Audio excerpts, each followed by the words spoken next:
아버지 당신이 바라보는 영혼에게 나의 두 눈이 향하길 원해요. 아버지 당신이 굴고 있는 어두운 땅에 나의 두 발이 향하길 원해요. 나의 마음이 아버지의 마음 알아. 내 모든 뜻 아버지의 뜻이 될 수 있기를. 나의 온몸이 아버지의 마음 알아. 내 모든 삶 당신의 삶 되기를. 내 모든 삶 당신의 삶 되기를.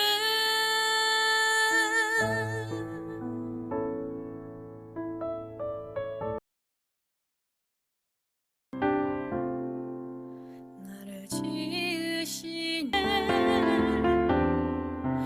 나 주저함 없이 그 땅을 밟은 너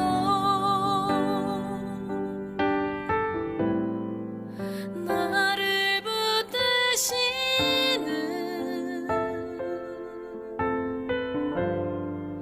하나님의 은혜.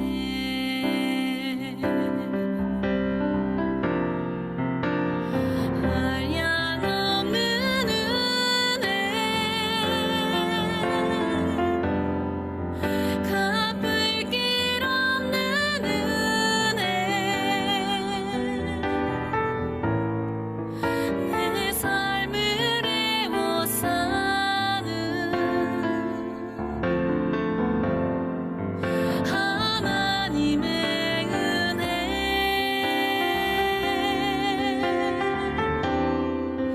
나 주저함 없이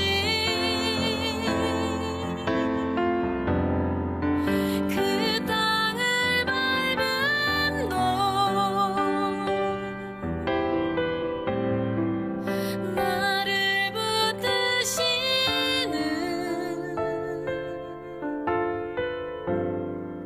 하나님의 은혜.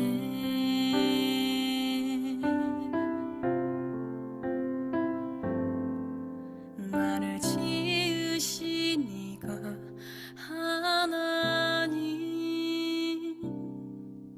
나를 부르신 이가 하나님, 나를 보내신 이도 하나님. 나의 나 된 것은 다 하나님 은혜라.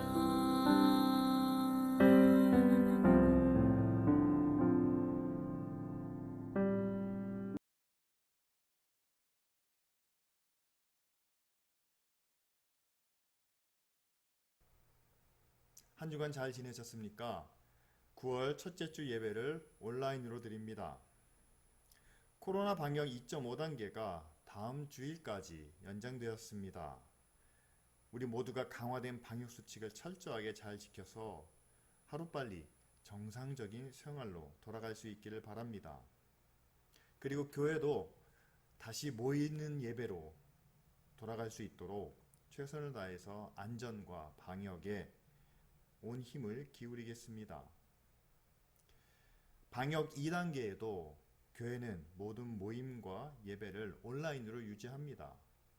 그리고 안정적인 모임을 가질 수 있을 때 저희가 광고를 통해서 다시 함께 모이는 예배로 복귀하도록 하겠습니다. 지난주에 태풍 마이 사고로 전국적으로 많은 피해가 있었는데요. 내일부터 태풍 하이선이 북상하여 한반도를 관통한다는 그런 예보가 있습니다. 우리 함께 기도하기를 원하는데요. 하나님의 은혜 가운데 이번 태풍의 피해가 최소화될 수 있도록 그리고 정부를 비롯한 모든 국민들이 잘 대비하여 이 어려움을 잘 극복해 나갈 수 있도록 위해서 함께 기도해 주시기를 바랍니다. 그리고 지난주에 이미숙 집사님 소식을 전해드렸는데요. 말씀드린 대로 내일 바로 수술하지 않으시고 내일부터 항암 치료를 받으시기로 결정하셨습니다. 그래서 6개월 동안 항암 치료를 받으신 후에 수술을 받으십니다. 그래서 이 항암 치료 과정 가운데 하나님이 함께 하시도록 하나님의 능력으로 치유의 역사가 나타나도록 그 기간 동안 우리 집사님의 몸과 마음을 지키시고 특별히 믿음 안에서 마음의 평안을 허락하시고 체력을 지켜주시며 또한 김정태 집사님과 민여비 어진이 이 가족들이 이 어려운 때를 함께 연합하여 사랑으로 잘 이겨나갈 수 있도록 위해서 기도해 주시기를 바랍니다. 지난주에 말씀드린 수제이연금은 한 주간 연기해서 이번 주까지 모으도록 하겠습니다. 그래서 태풍이 지나간 후에 꼭 도움이 필요한 곳에 저희들이 잘 송금하도록 하겠습니다. 그럼 공동기도문으로 우리 다 같이 함께 기도드리겠습니다. 선하고 의로우신 하나님 감사합니다. 우리 마음을 정결하게 하시고 사랑으로 채우시어 믿음으로 세상 풍조를 따르지 않고 생명의 길로 가게 하소서. 주님이 말씀하신 마지막 때를 기억하게 하시고 큰 영광으로 오실 주님을 기쁨으로 맞이하게 하소서. 교회를 통해 세상을 구원하시는 주님, 복음이 말과 선한 행실로 세상에 증거되게 하시고 듣는 사람마다 참된 용서와 기쁨을 얻게 하소서. 주님을 사랑하는 마음으로 선한 일을 행하게 하시고 진실한 마음과 헌신을 더하여 어두운 세상에 빛이 되게 하소서. 코로나로 인해 고통받는 이들을 불쌍히 여기시고 하루속히 백신과 치료제를 개발하여 다시 일상생활로 돌아가게 하소서. 항상 우리를 눈동자같이 지키시고 모든 시험과 유혹에서 구원하소서. 예수님의 이름으로 기도합니다. 아멘. 오늘 아침에 우리가 함께 읽은 말씀은 다니엘서 3장 1절부터 6절, 16절부터 18절까지 말씀입니다. 제가 읽어드리겠습니다. 다니엘서 3장 1절부터 6절까지. 느부갓네살 왕이 금으로 신상을 만들었으니 높이는 60규빗이요 너비는 6규빗이라. 그것을 바벨론 지방의 두라 평지에 세웠더라. 느부갓네살 왕이 사람을 보내어 총독과 수령과 행정관과 모사와 채무관과 재판관과 법률사와 각 지방 모든 관원을 느부갓네살 왕이 세운 신상의 낙성식에 참석하게 하매 이에 총독과 수령과 행정관과 모사와 재무관과 재판관과 법률사와 각 지방 모든 관원이 느부갓네살 왕이 세운 신상의 낙성식에 참석하여 느부갓네살 왕이 세운 신상 앞에 서니라. 선포하는 자가 크게 외쳐 이르되 백성들과 나라들과 각 언어로 말하는 자들아, 왕이 너희 무리에게 명하시나니 너희는 나팔과 피리와 수금과 사면금과 양금과 생황과 및 모든 악기 소리를 들을 때에 엎드려 느부갓네살 왕이 세운 금신상에게 절하라. 누구든지 엎드려 절하지 아니하는 자는 즉시 맹렬히 타는 풀무불에 던져 넣으리라 하였더라. 16절부터 18절까지 말씀입니다. 사드락과 메삭과 아벳느고가 왕에게 대답하여 이르되 느부갓네살이여, 우리가 이 일에 대하여 왕에게 대답할 필요가 없나이다. 왕이여, 우리가 섬기는 하나님이 계시다면 우리를 맹렬히 타는 풀무불 가운데에서 능히 건지시겠고 왕의 손에서도 건져내시리이다. 그렇게 하지 아니하실지라도 왕이여, 우리가 왕의 신들을 섬기지도 아니하고 왕이 세우신 금신상에게 절하지도 아니할 줄을 아옵소서. 오늘 우리가 함께 살펴볼 다니엘서 3장의 말씀은 앞에 나오는 2장에서 본 환상이 현실로 이루어지는 그런 상황을 우리에게 보여주고 있습니다. 보통 환상이 현실로 이루어지면 우리는 좋은 결과를 기대하게 되죠. 그러나 다니엘서 3장처럼 그렇지 않은 경우도 있는 것을 봅니다. 특히 환상이 현실로 이루어지는 과정에서 하나님께서 주신 말씀에 대하여 두 가지 다른 반응이 나타나는 것을 우리는 보게 되죠. 2장에서의 환상은 이겁니다. 하나님께서 느부갓네살 왕에게 거대한 신상을 보여주십니다. 그것을 통해서 바벨론의 미래와 그리고 그 이후의 여러 나라들에 대해서 말씀해 주시죠. 지금 누리는 찬란한 황금기가 영원할 것 같지만 그러나 결국 멸망한다. 뿐만 아니라 여러 나라들을 거쳐서 하나님의 나라가, 영원한 하나님의 나라가 임할 것을 말씀해 주고 계십니다.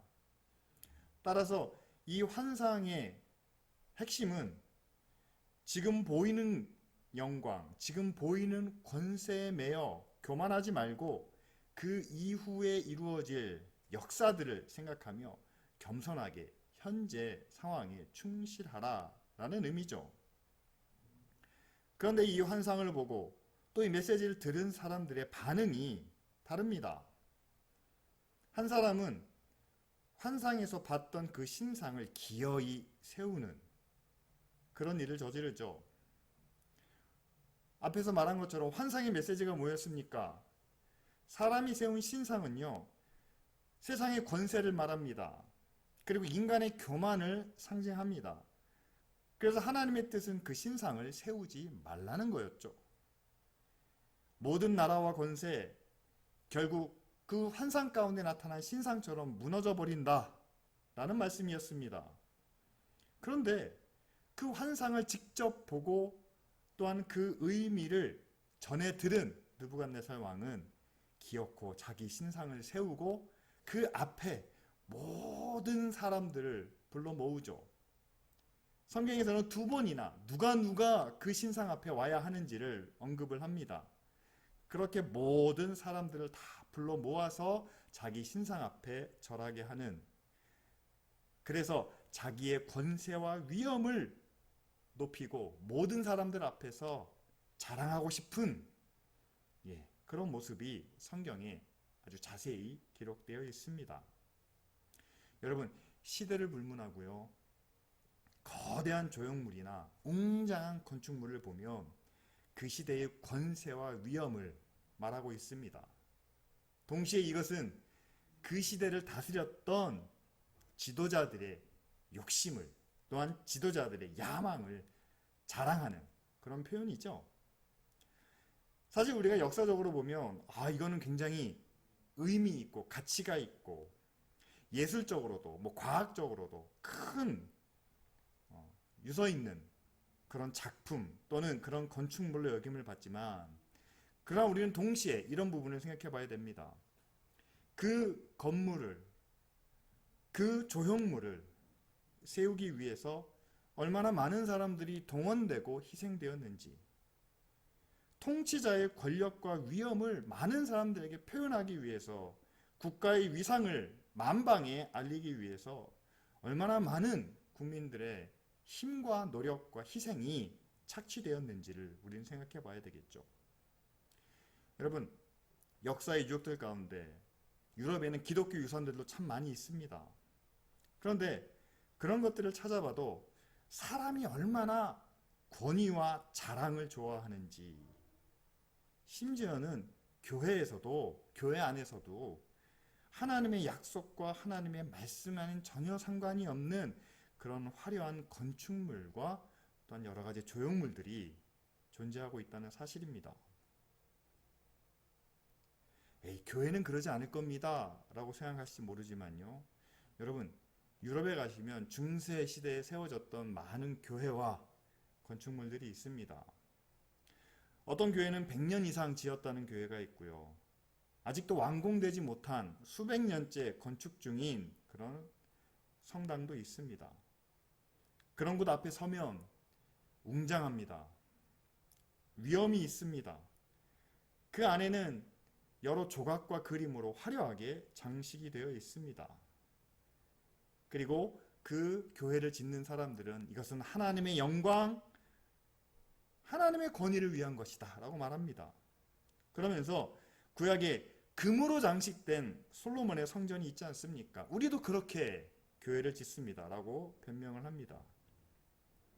하지만 정말 하나님의 영광을 위해서 하나님이, 거룩하신 하나님이 임재하시는 곳이기 때문에 그렇게 웅장하고 위엄이 있어야 할까요? 만일 그렇다면 2000년 전에 예수님이 이 땅에 오실 때에 하나님의 아들이 인간의 몸을 입고 태어나실 때에 하나님은 예루살렘 성전을 예수님이 태어나실 곳으로 정하셔야만 합니다. 그리고 주변에 권세 있는 모든 사람들, 오늘 느부갓네살 왕이 신상을 세우면서 그 낯성식에 이런 사람들을 초대한 것처럼 하나님도 유다의 임금과 애굽의 왕과 또한 주변의 모든 권세 있는 사람들을 다 불러 모아놓고 예수님이 태어나시는 것을 밝히 보여주셔야만 합니다. 그런데 그렇지 않았죠. 예수님은 베들레헴 마구간에서 태어나셨습니다.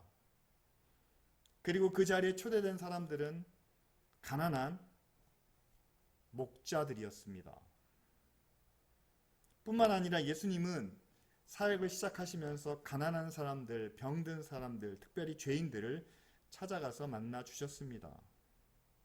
자, 그렇다면 하나님이 임재하시는 곳, 하나님이 우리와 함께 하시는 곳이 꼭 웅장하고 화려해야 한다는 말은 이제 더 이상 의미가 없죠.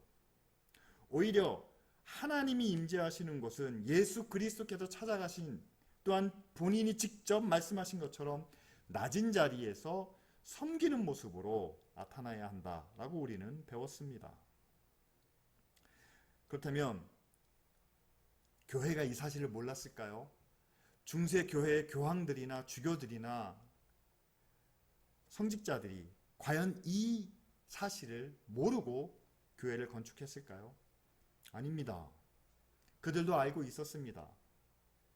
그럼에도 불구하고 중세 때부터 지금에 이르기까지 교회는 여전히 크고 화려한 건물을 원하고 있다는 사실이죠. 요한일서에 나오는 이생의 자랑이나 안목의 정욕이라고밖에 설명할 길이 없습니다. 하나님은 모든 나라와 권세가 그리고 세상에 보이는 모든 것들이 마지막 때에 세상과 함께 멸망할 것을 우리에게 말씀해 주셨는데 아직도 우리는 세상과 함께 사라질 것에 우리의 마음을 두고 있다면 하나님은 우리 자신을 그리고 이 땅에 있는 모든 교회를 안타깝게 바라보고 계시지 않겠습니까? 그런데 오늘 말씀에 나타난 느부갓네살 왕과는 달리 하나님의 예언의 말씀을 듣고 현실과는 다른 결단을 내리는 이들이 있었습니다. 다니엘서 3장에서 가장 멋있는 장면은 바로 16절부터 18절까지의 말씀입니다. 세 친구가 왕에게 대답하는 장면이죠. 느부갓네살이여, 우리가 이 일에 대하여 왕에게 대답할 필요가 없나이다. 우리가 섬기는 하나님이 계신다면 우리를 맹렬히 타는 풀문불 가운데서 능히 건져내시겠고 그렇게 하지 아니하실지라도 왕이여, 우리가 왕의 신들을 섬기지도 아니하고 왕이 세우신 금신상에게 절하지도 아니할 줄을 아옵소서. 다시 읽어도 참으로 멋진 고백입니다. 이 세 친구는 다니엘과 함께 기도하면서 다니엘이 하나님께 계시를 받았을 때 그 환상의 내용과 또한 의미를 함께 들었을 겁니다. 그리고 다니엘이 왕에게 그 환상을 전하러 갈 때도 그들은 뒤에서 남아서 기도했을 겁니다. 하나님께서 왕에게 주신 환상, 또한 그 환상을 통해서 주신 말씀을 왕이 잘 받아들이게 하옵소서. 그들이 그렇게 기도했지만 그러나 왕은 하나님이 주신 그 계시를 온전히 받아들이지 못했죠. 오히려 그 계시의 말씀에 거역하여 자기 신상을 세우며 그 신상 앞에 절하도록 요구합니다. 그러자 이 세 친구는 하나님의 계시를 거역한 왕의 명령을 단호하게 거절했다는 겁니다. 정말 기가 막힌 장면이죠. 그들이 이렇게 말합니다. 우리도 왕과 함께 하나님의 계시를 받았습니다. 그런데 왕은 그 하나님의 계시를 거역하지 않았습니까? 그러니까 우리가 대답할 필요가 없습니다. 왕의 불순종에 대해서 우리는 불복종으로 시위합니다. 하나님에 대한 불순종을 이들은 왕에 대한 불복종으로 표현했다는 사실이죠. 여러분, 아무리 힘과 권위를 가진 자라도 그 사람의 잘못이, 그 사람의 불의가 명백하다면 우리는 그것을 지적하고 바로잡아야 될 책임이 있다는 사실입니다. 예를 들어서 목사가 하나님의 말씀에 불순종한다든지, 아니면 나라의 지도자가, 회사의 경영자가 불의한 선택을 내리고 그것을 그 밑에 있는 사람들에게 강요한다면 그때도 우리는 똑같은 말을 할 수 있습니다. 우리는 거기에 대해서 대답할 필요가 없습니다. 불의한 것이 있다면, 잘못된 것이 있다면 우리도 거기에 대한 불복종을 통해서 문제를 반드시 제기해야 한다는 사실이죠. 또한 이들은 하나님의 구원에 대한 확실한 믿음이 있었습니다. 하나님이 능히 구원해 주실 줄 믿습니다. 근데 그 하나님은 누굽니까? 이미 2장 후반부에 느부갓네살 왕이 인정한, 찬양했던 그 하나님입니다. 모든 신들의 신이요 모든 왕의 주제시라고 찬양했는데 3장 15절 하반부에 보면 너희를 내 손에서 구원해낼 신이 어디 있겠느냐? 라고 이렇게 뒤집혀진 반대의 말을 하게 되죠. 그런데 이 세 친구는 왕이 찬양했던, 왕이 인정했던 그 하나님을 다시 한번 언급합니다. 그 하나님이 우리를 구원하실 것을 믿습니다. 라고 고백하죠. 그리고 마지막으로 구원, 그 이상의 믿음을 우리에게 보여주고 있습니다. 바로 그렇게 하지 아니하실지라도 라는 구절이죠. 이 말은 우리가 당장 여기서 구원받지 못한다 해도, 우리가 여기서 왕의 손아귀에서 지금 당장 구원을 받지 못한다 해도 우린 하나님의 계시와 하나님의 약속을 믿기 때문에 마침내 우리에게 이루어질 영원한 나라, 그 나라를 바라보며 우리는 왕의 명령을 따르지 않겠습니다. 라고 이렇게 고백을 하죠. 2장의 환상을 통해서 왕에게 주신 하나님의 메시지를 가장 정확하고 올바르게 이해하고 그것을 실천한 것은 왕이 아니라 바로 이 세 친구였습니다. 바벨론은 아직 강합니다. 그리고 그 권세와 위엄은 아무도 막을 수 없습니다. 그 위에서 절대 권력을 휘두르는 그 왕의 명령에 대해서 이 세 친구는, 그러나 그 왕이 찬양하고 왕이 인정했던 하나님의 말씀을, 하나님의 계시를 왕이 따르지 않는다면 우리도 왕의 명령을 따를 수 없습니다. 왕의 권세와 위엄보다는 하나님을 그들이 선택했다는 사실이죠. 그로 인해서 이들은 당장 왕으로부터 억압받고 또한 생명의 위협까지 당해야 했습니다. 그러나 그 모든 세상의 권세를 하나님이 결국 이기시고 또한 그들에게 영원한 나라를 약속해 주셨기 때문에 그들이 마지막으로 이야기했던 그리 아니하실지라도, 그렇게 아니하실지라도 우리는 하나님을 선택하겠습니다. 우리는 하나님을 따르겠습니다. 라고 결단하는 모습을 보게 됩니다. 어떻게 같은 환상을 보고 또한 같은 메시지를 들었는데 느부갓네살 왕과 그리고 세 친구의 반응과 그 결과는 왜 이렇게 달랐을까요? 그 이유는 그들의 기준이 달랐기 때문이다 라고 생각합니다. 기준이 나에게 있느냐, 아니면 기준이 하나님께 있느냐. 기준이 보이는 것에 있느냐, 아니면 보이지 않는 것에 있느냐의 차이죠. 2장과 3장을 보면 느부갓네살 왕은 약간 오락가락하는 모습을 보입니다. 2장에서는 환상의 내용을 듣고 다니엘 앞에 엎드리며 여호와 하나님을 찬양합니다. 그러다가 3장이 돼서는 바로 하나님의 뜻에 반대되는 일을 하게 되죠. 말로는 하나님을 찬양하고 하나님을 높였지만 그러나 여전히 아직 자기 삶의 기준이 하나님께 있지 않고 자기 자신에게 있기 때문에 바로 자신의 모습으로 자기 중심으로 돌아온 것을 우리는 보게 됩니다. 그러나 만약에 우리의 중심이 하나님께 있다면 어땠을까요? 느부갓네살 왕의 중심이 하나님께로 옮겨졌다면 과연 어떤 변화가 있었을까요? 주변에서 신하들이 왕이시여 높은 신상을 세우고 모든 사람들로 하여금 그 앞에 엎드리게 하면, 절하게 하면 왕의 위엄과 통치에 있어서 아주 좋은 효과가 있을 겁니다. 그 말은 맞습니다. 느부갓네살 왕의 유익을 위해서는, 그 사람의 통치와 권세를 위해서는 신상을 세우고 그 앞에 절하게 하는 것이 특별한 효과를 줄지 모릅니다. 그러나 나에게 유익한 일이 될지는 모르겠지만, 그러나 하나님의 뜻, 하나님께서 말씀하신 것과는 다르다면 여러분 그것을 선택하지 않는 것이 하나님 중심, 하나님을 왕으로 모시는 삶이죠.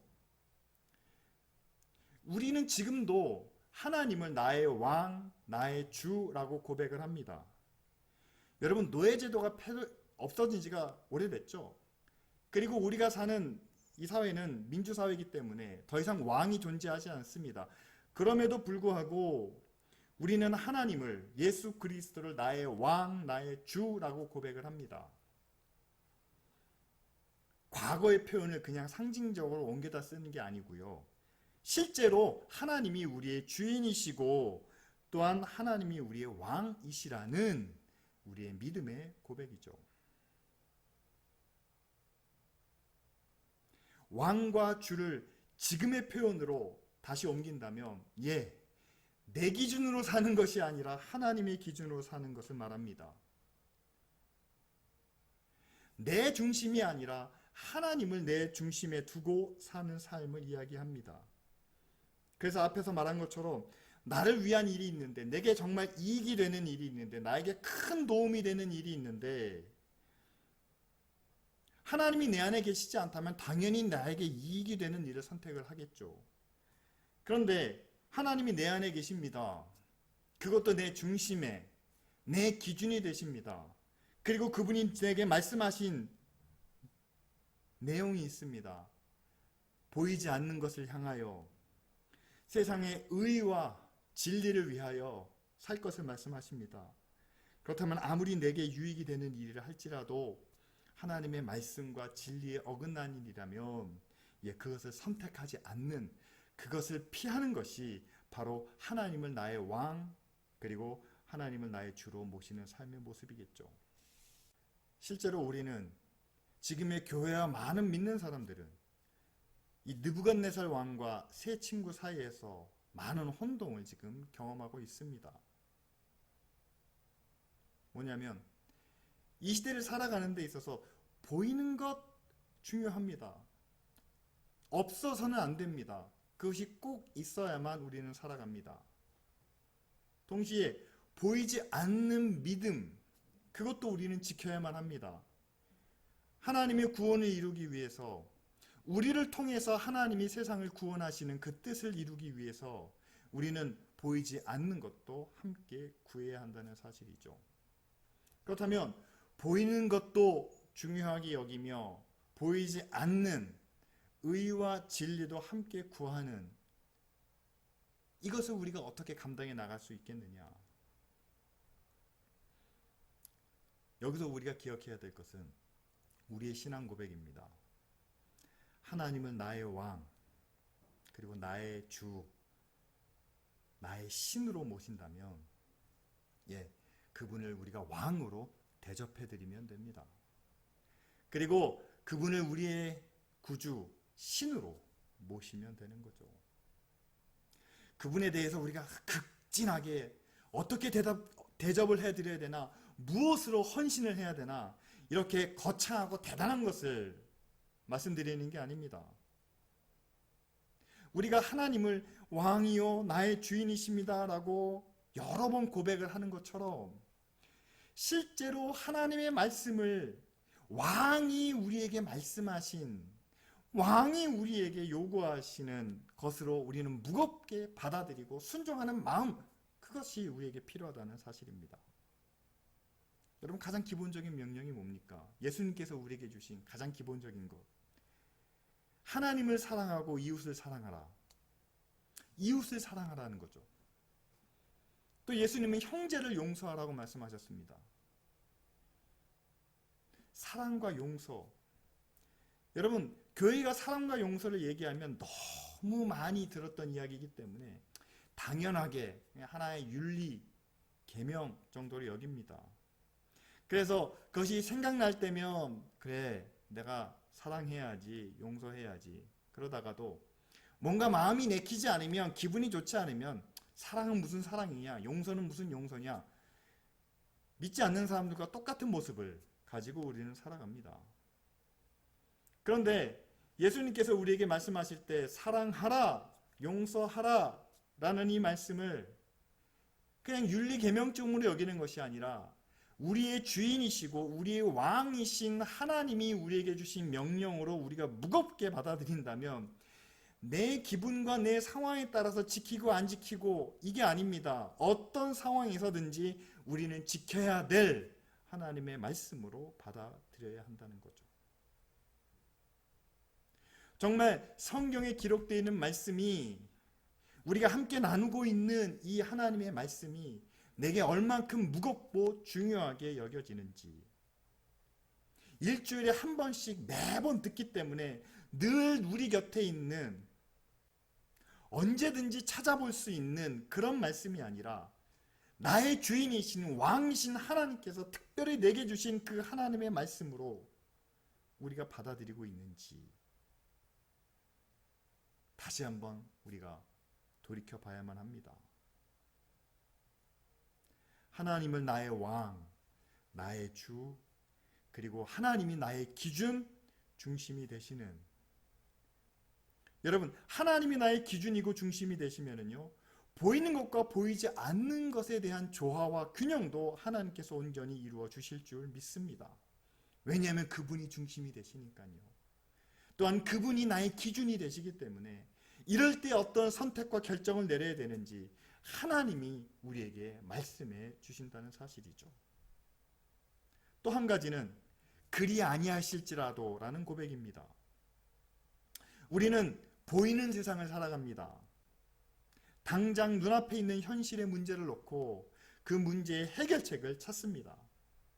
따라서 우리가 기도하는 모든 기도의 제목은요, 하나님, 우리 가운데 고난당하는 자가 있습니다. 하나님, 우리 가운데 실패한 자가 있습니다. 하나님, 우리 가운데 병든 자가 있습니다. 하나님, 이들을 고쳐주시고, 하나님, 이들을 온전케 하시고, 하나님, 이들을 더 성장하게 하시고, 하나님, 이들이 더 발전하게 하시고, 하나님, 이들이 세상 가운데서 하나님의 자녀로, 믿음의 사람으로 온전한 모습으로 나타날 수 있도록 하나님, 이들을 인도하여 주시옵소서.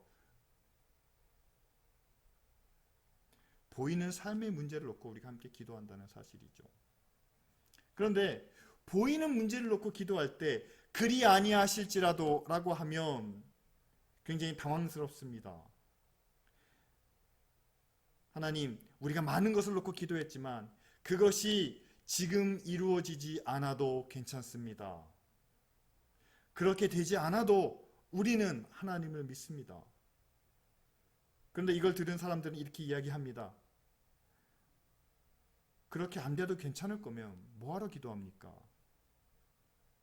아니, 그렇게 되리라는 믿음이 없으니까, 능력이 없으니까 미리 포기하고 뒤로 물러서는 것 아닙니까?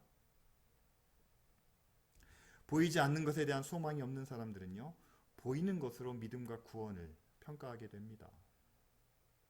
그러나 우리를 향하신 하나님의 약속은, 그리고 하나님의 은혜와 축복은 마지막 때 세상과 함께 사라져버릴 이 보이는 것에 대한 약속이 아니라 바로 보이지 않는 것에 대한 약속이라는 사실이죠. 예수님께서도 우리에게 보이지 않는 것을 위해서 살라라고 말씀하시면서 너희 재물을 땅에 쌓아두지 말고 하늘에 쌓아두라 라고 말씀하십니다. 땅에 쌓아둔다는 것은 당장 눈에 보이는 결과물이, 열매가 있는 거죠. 그러나 하늘에 쌓아두는 재물은 보이지 않습니다. 얼마나 쌓아뒀는지 알 수도 없습니다. 누구에게도 인정받지 못합니다. 이것은 단지 교회에 11조를 드리고 헌금을 드리는 그런 차원이 아닙니다. 세상에서 모든 사람들이 자기 창고를 채우고 자기 배를 채우기 위해서 얻고 누리고자 하는 그 목적보다는 하나님이 기뻐하시는 하나님의 나라와 하나님의 의를 위하여 우리의 가진 것을, 우리에게 주신 것을 그곳에 투자하는, 그곳에 내어드리는, 우리의 마음과 정성을 하나님의 나라와 하나님의 의를 위하여 드리는, 그것을 바로 천국에 쌓아둔다라고 이렇게 표현하신 거죠. 정말 우리에게 주신 많은 것들을 하나님의 나라와 하나님의 의를 위해서 우리가 쌓아뒀다면 여러분 어떻겠습니까? 다른 사람들이 자기의 것으로 누리며 행복하게 윤택하게 살 때에 하나님의 나라와 하나님의 의를 위해서 투자한 사람들은 그들보다는 더 누리지 못할 겁니다. 아니요, 그들보다는 가진 것이 부족해서, 또한 그들의 자리가 그렇게 높지 못해서, 그들의 상황이 열악해서 그들이 누리는 행복을 이들은 다 누리지 못할 수도 있습니다. 과연 그렇게 남들보다 낮은 자리에서 부족하게 다 누리지 못하는 삶을 살면서도 하늘의 소망이 있기 때문에, 내가 천국을 위하여 쌓아둔 그런 재물이 있기 때문에 기쁨으로, 소망으로 살아갈 수 있겠습니까? 하나님께서 환상을 통해서 우리에게 주시는 메시지는 이겁니다. 우리의 믿음과 삶의 기준을 하나님께 두라 말씀하시죠. 환상 가운데 나타난, 그리고 3장에 느부갓네살 왕이 높게 세운 그 신상은 세상 속에서 우리가 열심히 수고하고 땀 흘린 그 결과입니다. 그러나 이 땅에 세워진 그것이 아무리 높더라도, 그것이 아무리 영광스럽더라도 이 땅에 세워진 모든 신상은 세상과 함께 멸망할 수밖에 없다는 거죠. 그리고 그 뒤에는 하나님이 세우신 하나님의 나라와 하나님의 의가 이 땅 가운데 나타나는데, 우리는 세상에서 세워지는 그 신상보다는 하나님이 세우실 그 나라와 그 의를 위하여 우리의 마음과 우리의 정성을 기울여야 할 것을 말씀하고 있습니다. 다만 현재의 상황과 눈앞에 있는 문제가 너무 급하고 절박하기 때문에 하나님 이걸 먼저 해결해야 되겠습니다 라고 선택할지 모릅니다. 그러나 세상을 만드신 하나님이 그 모든 상황과 그 문제까지도 하나님의 허락하심, 그리고 하나님의 계획 가운데 우리에게 이루어진 것이라면 이 세 친구처럼 이 모든 것으로부터 하나님이 능히 구원해 주실 줄 믿습니다 라는 고백이 우리 모두에게 있어야 되겠죠. 그리고 거기서 한 걸음 더 나아가 설령 그리 아니하실지라도 우리가 함께 기도했지만, 우리가 하나님의 나라와 의를 위하여 우리의 재물을 천국에 쌓아두며 하나님께 헌신하고 믿음으로 결단했지만 이 모든 일이 다 순조롭게 해결되지 못한다 해도 하나님 이것이 끝이 아닌 것을 믿습니다. 지금은 보이지 않는 하나님의 구원을 우리가 믿기 때문에 소망 중에 감사와 기쁨으로 살아가겠습니다 라는 고백이 저와 여러분들에게 있어야 하지 않겠습니까? 우리도 이 세 친구의 믿음을 가지고 하나님께서 우리에게 주신 말씀과 그 약속을 바르게 깨달아 우리도 멋진 고백을 날마다 하나님께 드리는 그런 삶을 살아가기 원합니다. 하나님의 말씀과 진리를 거스르는 세상의 불의한 요구에 대해 왜 우리는 세상처럼 살지 않는지에 대해서 우리는 대답할 이유가 없습니다 라고 이렇게 말하기 원합니다. 나의 왕, 나의 주여 라고 우리가 말로는 여러 번 고백하지만 그러나 그 왕 되신 주인이신 하나님의 말씀을, 하나님의 계명을 정말 무겁게 받아들이며 왕이 내린 명령처럼 그것에 순종하는 그런 삶을 살기를 원합니다. 그리고 보이는 현실 때문에 절망하지 않고 그리 아니하실지라도 당장 하나님의 구원이 하나님의 나라와 의가 눈앞에 보이지는 않더라도 그러나 마지막 때에 이루실 하나님의 능력과 하나님의 영광을 바라며 흔들리지 않는 그런 믿음으로 살아가길 원합니다. 이 고백이 우리 모두의 소원이 될 수 있도록 하나님 우리도 이렇게 살기 원합니다. 이 시간 다 같이 함께 하나님 앞에 통성으로 기도하소서. 그들의 불의한 요구에 맞서서 그들과 다른 모습을 보이는 믿음의 사람들 되게 하여 주시옵소서. 아무리 우리에게 유익한 일이라 할지라도 하나님의 뜻이 아니라면 그 자리에서 멈춰서는 믿음을 갖게 하여 주시옵소서.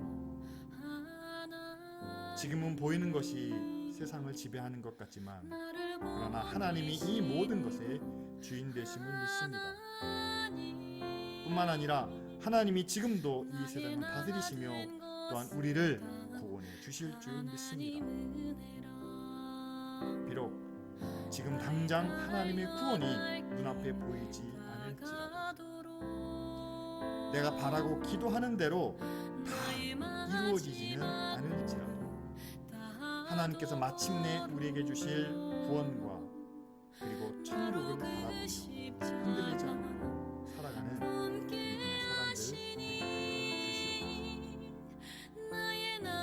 코로나19로 인해서 온 나라가 잠시 멈춰선 가운데 있습니다. 하나님 이때에 소외된 이웃들을 돌아보게 하시고 고통당하는 사람들을 하나님 채우시고 또한 붙들어 주시옵소서. 태풍이 한반도로 접근하고 있습니다. 하나님의 권능의 손으로 이 땅을 부시고 하나님 모든 피해가 최소화될 수 있도록 함께 하시며 교회가 먼저 함께 마음과 힘을 모아 이 어려움을 이겨나가게 하여 주시옵소서. 내일부터 항암 치료를 시작하시는 이민숙 그 몸과 마음을 주님께서 붙들어 주셔서 하나님의 힘과 능력으로 치유하여 주시옵소서. 또한 이 어려운 때를 통해서 그 가정이 하나님 안에서 놀라운 은혜를 또한 주님의 축복을 경험하게 하여 주시옵소서. 가정에서 예배하는 모든 믿음의 식구들을 붙드시고 아버지 하나님 이 예배가 그들에게 한 주간을 살아갈 수 있는 놀라운 힘과 능력이 되게 하여 주시옵소서. 이제는 우리 주 예수 그리스도의 구원의 은혜와 아버지 하나님의 무한하신 사랑과 성령님의 교통, 은혜 그리고 깨달은 말씀을 왕의 명령으로 무겁게 받아들여 순종하게 하시는 역사를 이 시간 다니엘의 세 친구와 같이 보이는 것뿐 아니라 보이지 않는 하나님의 말씀을 바라보며 소망 가운데 살기 원하는 모든 하나님의 자녀들과 그 가정과 그리고 교회 위에 이제로부터 영원토록 함께 계실지어다.